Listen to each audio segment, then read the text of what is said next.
महाराणी এই বৃন্দাবন নগরর যে মন্দির ଅଛି ଆମର ସେଥିରେ ତ ସେଇ ସୂର୍ଯ୍ୟ ପ୍ରତାପ ଚୋରି କରି ନେଇ ଯାଇଛି। महाराणी तुम्हें बोधे जान राजसभा आम समस्त विचार मंडल कर पंडित माने विचार करी आम गोटाए निष्पत्ति नहीं आउ से निष्पत्ति अनुसार आम जे अपराधी थिले सूर्य ताको कारामुक्त करी देइछि। ସତ କହୁଛନ୍ତି ସ୍ୱାମୀ। हाँ कहीं ना से आसंता काली ब्रह्म मुहूर्त भगवान राधाकृष्ण प्रतिमा नहीं आम राजउवास को आसब आओ ता परदिन ब्रह्म मुहूर्त आम भगवान प्रतिमा को पुणी थे मंदिर में प्रतिष्ठा करवा। ସତ କହୁଛନ୍ତି। हाँ महाराणी ए कथा मु राजसभा घोषणा कला परे राज्यर प्रजा माने आनंद उल्लास नाची उठुଛନ୍ତି महाराणी। ତାହେଲେ ତ ଖୁସିର କଥା ସ୍ୱାମୀ। हाँ महाराणी ପୁଣି ଥରେ ହସୁଥିବ ଏଇ ବୃନ୍ଦାବନ ନଗର। हाँ महाराणी पुणी थे वृंदावन राज्य रे हसर लहरी खेली जीव महाराणी। शकुंतला ସ୍ୱାମୀ आनंद लहरी खेले राज्य मोहरी प्राणेश्वरी। महाराणी शकुंतला आनंद लहरी खेले राज्य मोहरी प्राणेश्वरी। आनंद लहरी खेले राज्य मोहरी प्राणेश्वरी। पराजय सकाळ होईना सचाळ सजावती राज पुरा पल्ली घर उत्सव पाळिबा खुशीरे।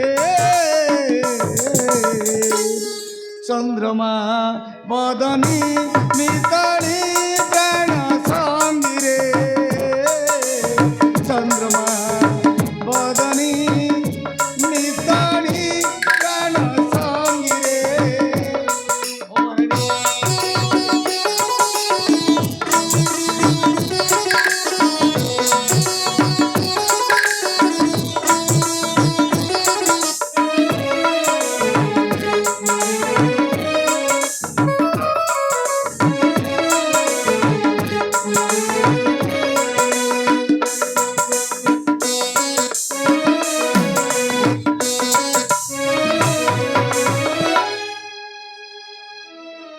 ତାହେଲେ ତ ଖୁସିର କଥା।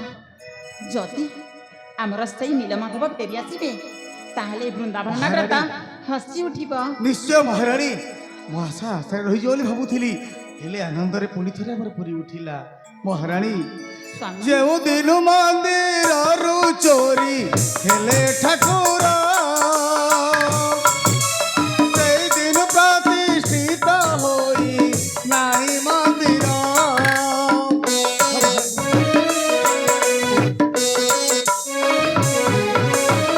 महाराणी शकुंतला जो दिन मंदिर चोरी हेले ठाकुर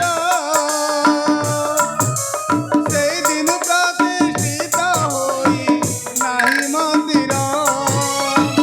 आज से सौभाग्य आसी हेला प्राप्त कृष्ण जन्माष्टमी पाळिबाग व्रत प्रतिमा तीन मंदिरे। चंद्रमा बदनी मिताली प्राण संगिरे। चंद्रमा बदनी मिताली प्राण संगिरे। महाराणी शकुंतला ସ୍ୱାମୀ आसंता काली आम दोल पूर्णिमा आरंभ होगा जाऊँगी। ହଁ ସ୍ୱାମୀ यही उत्सव पुणी थे भगवान राधाकृष्ण प्रतिमा स्थापन करी आमे मंदिर को पुनर्जीवित करवा माने प्रतिष्ठा करवा। ତାହେଲେ ଠିକ ଅଛି ସ୍ୱାମୀ। ମୁଁ ମଧ୍ୟ ଅନେକ ଦିନରୁ ମୁଁ ନୀଳମାଧବକୁ ମୁଁ ଅପେକ୍ଷା କରିଥିଲି।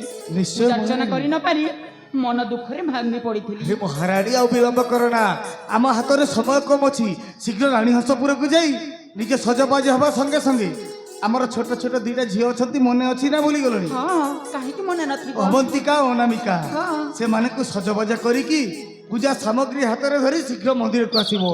ତାହେଲେ ଠିକ ଅଛି ସ୍ୱାମୀ। हाँ महाराणी ମୋତେ ବିଦାୟ ଦିଅନ୍ତୁ। ମୁଁ ସହଲ ସହଲ ଯିବି।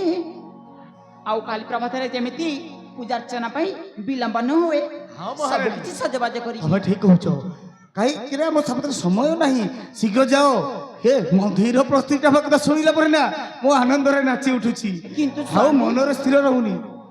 ଆମର ସେଇ ନୀଳମାଧବଙ୍କ ପ୍ରତିମା ନିଶ୍ଚୟ ଆସିବି ମହାରାଣୀ କାହିଁକି ନା ସେ ସୂର୍ଯ୍ୟ ପ୍ରକାଶ ନିଶ୍ଚୟ କି ଆସିବ ସେଇ ମନ୍ଦିରକୁ ସ୍ଥାପନ କରିବା ପାଇଁ ସେ କଥା ଦେଇଛି। ତା ସାଙ୍ଗରେ ପୁଣି ମୁଁ କାହାକୁ ପଠେଇଛି ଜାଣିଛ? କାହାକୁ? ଚକ୍ରଧର ଯାଇଛି। ସେମାନେ ଭଗବାନଙ୍କ ପ୍ରତିମା ନେଇ ନିଶ୍ଚୟ ଆସିବେ। ସମୟ ଆଉ ବିଳମ୍ବ କର, ଯାଅ ଯାଅ ଶୀଘ୍ର ସଜବାଜ ହୁଅ। ଠିକ ଅଛି, ମୁଁ ଆଉ କାହିଁକି ବିଳମ୍ବ କରିବି? ମୁଁ ଶୀଘ୍ର ଶୀଘ୍ର ଯାଉଛି, ସଜବାଜ ହେବି। ନିଶ୍ଚୟ ମହାରାଣୀ, ଆଉ ବିଳମ୍ବ କର ନା, ଯାଅ।